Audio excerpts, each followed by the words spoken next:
राजेश्वर राजेश्वर राजेश्वर, मैं उस आदमी को बुलाने की कोशिश कर रही हूँ और तुम फिर से उसी राजेश्वर को बीच में लाते हो। हाँ, मैं राजेश्वर को बीच में लाता हूँ और हमेशा लाता रहूंगा। मैं जिंदगी भर राजेश्वर को नहीं भूल सकता, मरते दम तक नहीं भूल सकता हूँ शशि। मेरा रोम रोम राजेश्वर के एहसानों का कर्जदार है। आज कमल की सोसाइटी समाज में जो इज्जत है, उस इज्जत की पेड़ को राजेश्वर ने सींचा है। मेरे कॉलेज के दिनों में उसने अपनी मेहनत से कमाए हुए पैसों से मेरी फीस भरी। खुद भूखा रहता लेकिन मेरे लिए किताबें खरीद कर लाता। मैंने इम्तिहान दे दिया और बाद में लोगों ने मुझे बताया कि फीस भरने के लिए उसने क्या कुछ नहीं किया, क्या तकलीफें नहीं उठाई। उसने मुझे तरक्की के मैदान में आगे बढ़ा दिया और खुद पीछे रह गया। कमल एक पुलिस ऑफिसर बन गया। उसने मुझे वर्दी तो पहना दी, मगर वक्त ने उसे मुजरिम का लिबास पहना दिया। अगर उस दिन राजेश्वर ने मेरे लिए कुर्बानी ना की होती तो हो सकता है शशि, आज राजेश्वर कमल की जगह होता और कमल मुजरिम बनकर जेल की सलाखों के पीछे सड़ रहा होता। इसलिए मैं तुमसे रिक्वेस्ट करता हूं, हाथ जोड़कर प्रार्थना करता हूं कि कभी भूल कर भी राजेश के खिलाफ एक लफ्ज भी मत कहना।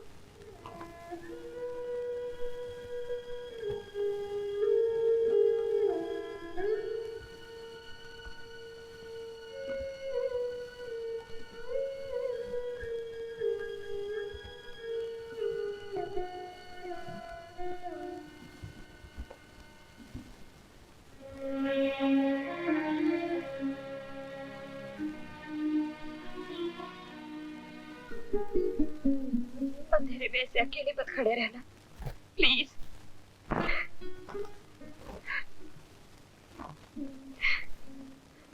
कमल, मैं तुम्हारी पत्नी हूँ। जिंदगी के हर कदम पर तुम्हें सुखी देखना चाहती हूँ। अगर दुख का मौका आए भी तो तुम्हें दुख का एहसास न होने दूं। लेकिन आजकल तुम खोए खोए से रहते हो। मैं तुम्हें जितना करीब लाना चाहती हूँ उतने ही तुम दूर चले जा रहे हो। कमल, मुझे डर लग रहा है कहीं मैं और सुधा अकेले तो नहीं रह जाएंगे। तुम्हारी कसम शशि, सारी उलझनें बस सिर्फ इस केस तक ही है। एक बार ये केस खत्म, सारी उलझनें खत्म। मुन्नी बाई वल्द हीरा चंद हाजिर हो।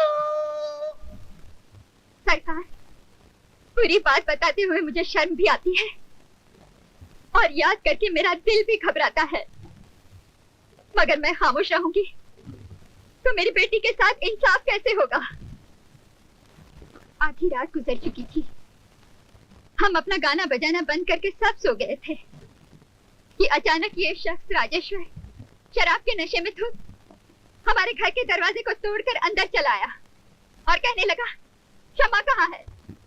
मैंने कहा, सास, आधी रात गुजर चुकी है। हम भी तो इंसान हैं। हम अपना पेट पालने के लिए गाना गाते हैं। हमें भी तो थोड़ा आराम करने दीजिए। और कुछ कहे सुने बगैर शराब के नशे में वो मेरी बेटी के कमरे में घुस गया। मेरी क्षमा को अपने कंधे पर उठाकर ले जाने लगा।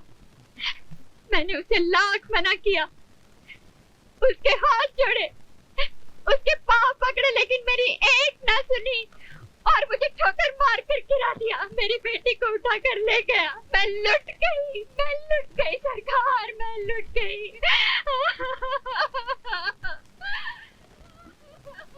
रात काफी गुजर चुकी थी। हम अपने कुछ दोस्तों के साथ एक पार्टी से आ रहे थे। रास्ते में हमने गाड़ी पान खाने के लिए रोकी।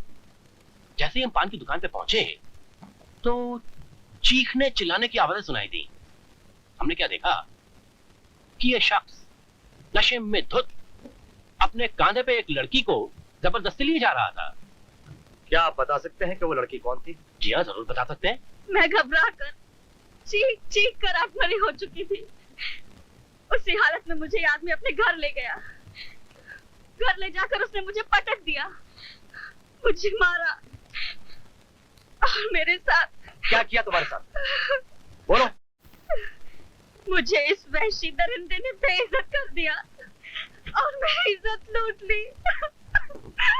जज साहब, ऐसे इंसान को सजा मिलनी ही चाहिए, जरूर मिलनी चाहिए।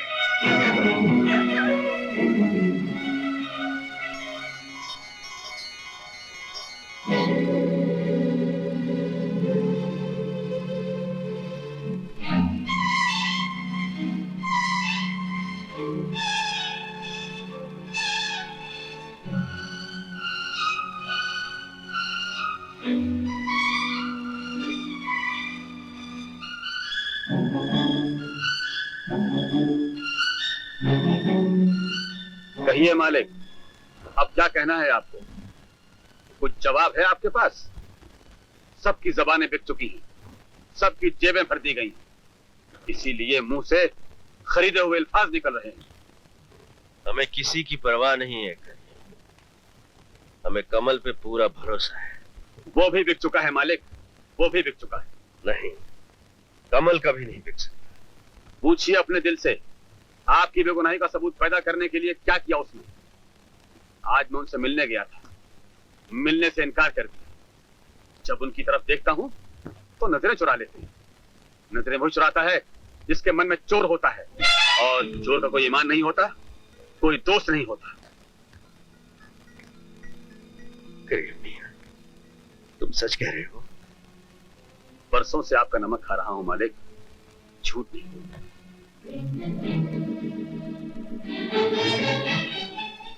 गवाहों के बयानात, डॉक्टर की रिपोर्ट और दूसरे सबूत जो सरकारी वकील ने पेश किए हैं, उनसे साफ जाहिर होता है कि मुल्जिम राजेश्वर ने शमा को अपनी हवस का शिकार बनाया, उसकी मर्जी के खिलाफ उसकी इज्जत लूटी, यानी बलात्कार किया। इसलिए ये अदालत मुल्जिम राजेश्वर को जेर दफा 376 ताजीरात हिंद के तहत 7 साल कैद ब मुशक्कत की सजा देती है।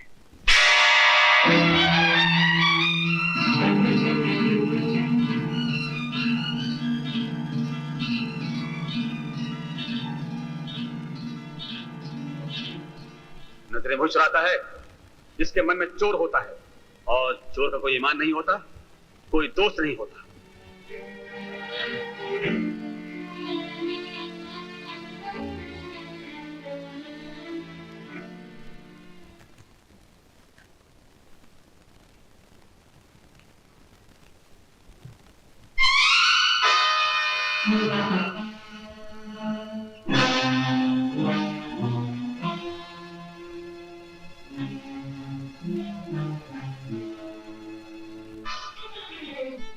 ये झूठ और दिखावे के आंसू संभाल कर रखिए कमल साहब, कभी काम आएंगे। श्याम, मेरे जज्बात, मेरी दोस्ती, ये सब दिखावा है, फरेब है। अदालत की छुरी की धार बहुत तेज होती है। ये कानून की वर्दी पहनने वालों के हाथों सच्चाई और कानून का खून करवा सकती है, दोस्त के हाथों दोस्ती का खून करवा सकती है, जैसे आज हो गया। नहीं श्याम, नहीं। कमल अपनी जिंदगी को मौत के हाथों बेच सकता है, मगर अपना फर्ज, अपनी वर्दी, अपनी दोस्ती को रिश्वत के गंदे हाथों दागदार नहीं होने दे सकता। यही ढोंग और मक्कारी करके तुम सारी जिंदगी दुनिया के सामने ईमानदारी और वफादारी का खेल खेलते रहे हो। ये तुम नहीं, तुम्हारी गंदी आत्मा बोल रही है, जो जुर्म और पाप की गंदगी में डूब चुकी है। अपने गुनाहों पर अल्फाज के पर्दे डालने की कोशिश मत करो कमल। पर्दे डालने की जरूरत पड़ती है तुम जैसे झूठे लोगों को। तुम्हारा ये तंज, तुम्हारा ये इल्जाम एक खिसियानी बिल्ली की तरह है जो अपने दोस्ती के नाखून से कानून के खंभों को खरोचना चाहती है। हम थूकते हैं ऐसी दोस्ती पर। थूको अपनी जिंदगी पे श्याम, थूको अपनी ऐसी गिरी हुई हरकतों पे। ठीक है एसपी साहब, आज जिस तरह हम खरीदने वाले दुश्मनों और बिकने वाले दोस्तों के बीच में मिस कर रह गए हैं। 7 साल बाद जब हम लौट के आएंगे तो तुम्हें दुश्मनी और बदले की चक्की में इस तरह पीस कर रख देंगे कि ना तुम जी सकोगे ना तुम्हें मौत आएगी।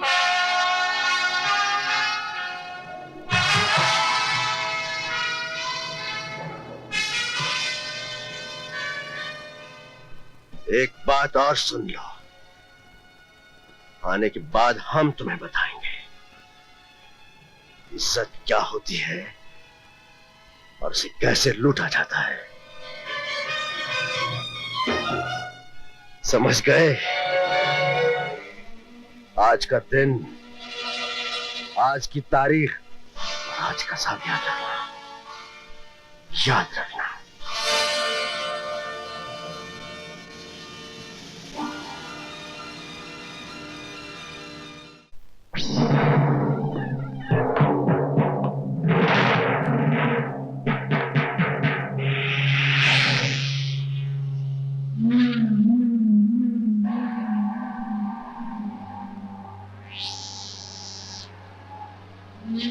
टैक्सी।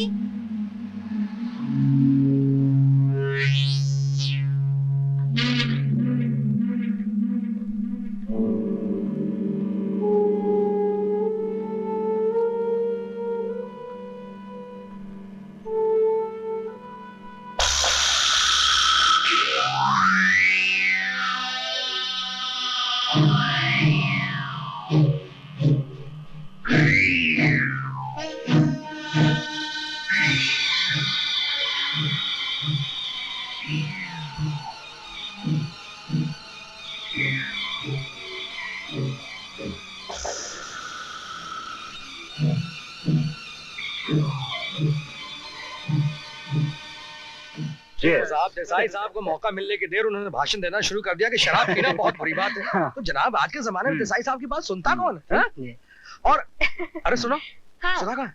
सुधा आती होगी। अरे ये कोई तरीका? अरे कमल भाई, जल्दी से केक काटो, वरना तुम्हारे काटने से पहले अगर मेरी नीयत खराब हो गई तो मैं दांत से काट लूंगा। दांत अभी तक असली है आप? हाँ बिल्कुल। एक काम किए, थोड़ी देर रुक जाइए, अभी आती होगी सुधा, फिर काट लेते। लो, वो आ गई। हाय। सुधा इतनी देर कहाँ लगा दी? इसके लिए हैप्पी बर्थडे भैया।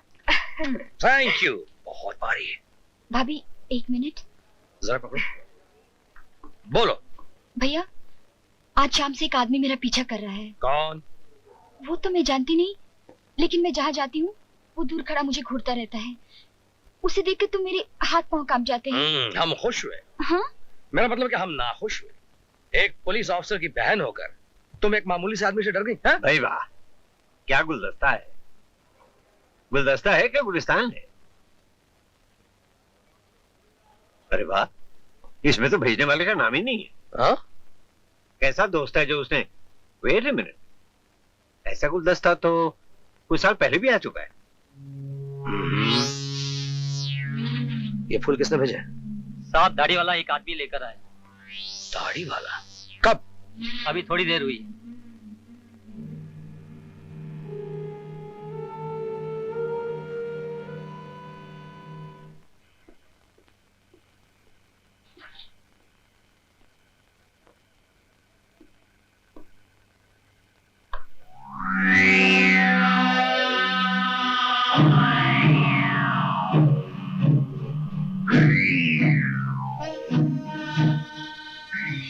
मैं जानता था मेरे भेजे हुए फूल तुम्हें बाहर जरूर ले आएंगे। तुम जेल से कब छूटे श्याम? अरे अच्छे पुलिस ऑफिसर, लोगों को जेल तो भेज देते हो, लेकिन ये भूल जाते हो कि जेल से कोई छूट कर कब आएगा। देखो श्याम, तुम मुझे गलत मत समझो। कमल, तेरी बहन को देखा है यार, बड़ी हो गई है और माशाल्लाह अब तो काफी खूबसूरत निकल आई है। क्यों? चलाओ हाथ, रुक क्यों गए? चलाओ।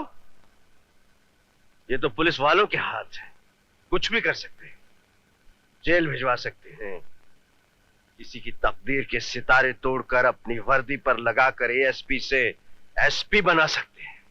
श्याम, तुम यहां से चले जाओ। श्याम, जा रहा हूं एसपी साहब, जा रहा हूं।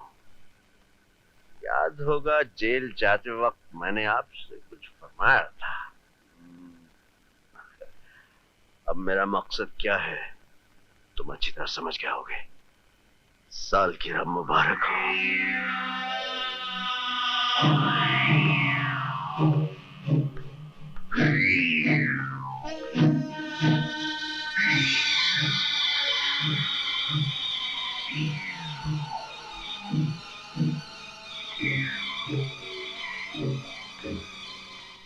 आने के बाद हम तुम्हें बताएंगे इज्जत क्या होती है और इसे कैसे लूटा जाता है। कमल, क्या बात है? कुछ नहीं।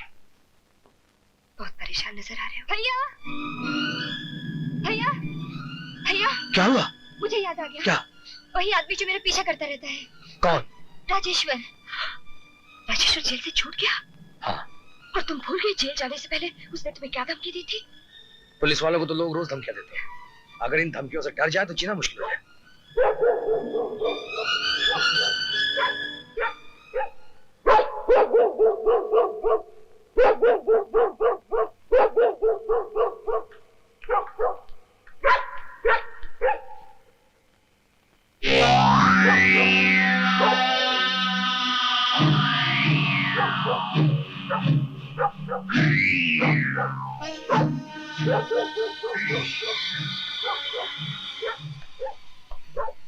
अब मैं तुम्हें घर से बाहर नहीं जाने दूंगी। लेकिन भाभी, मेरे कल चैरिटी प्रोग्राम का क्या होगा? आप और भैया भी तो कल आ रहे हैं वहाँ पे।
सुधा, ए सुधा,